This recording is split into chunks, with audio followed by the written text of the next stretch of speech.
This is Rodinia and Pangaea, the supercontinents that existed before the Great Flood.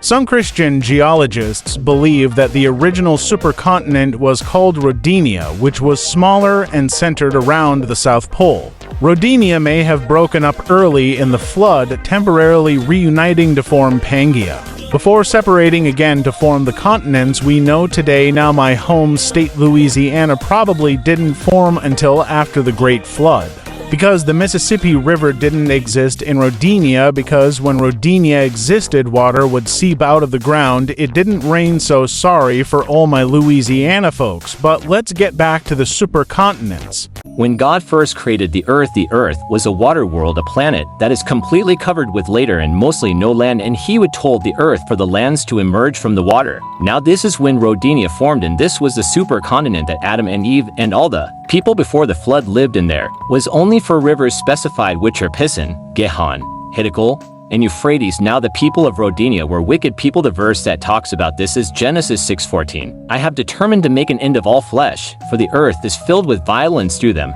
Behold, I will destroy them with the earth. Now God made Noah build the ark, and if you read the Bible you know the specifications of the ark, all the animals that went on it, and Noah's family. But as for another video, well, when God flooded the earth, this was the first time it ever rained on the earth, but early in the flood Rodinia broke apart, and while it was underwater formed the supercontinent of Pangaea. Eventually Pangaea would break apart and form the continents we know today. Now the continents would probably have to split again, and this might be how Native Americans got into the Americas. See, when the flood finally stopped, the Americas and Asia probably weren't fully separated, so the people from Asia probably moved into the Americas. And when the Americas and Asia split, they were stranded now. And now let's have an exiting Bible verse before we end the video. Genesis 7:1. Then the Lord said to Noah, Go into the ark, you and all your household, for you alone in this generation have I found to be righteous before me. That's all. See you next time. Bye.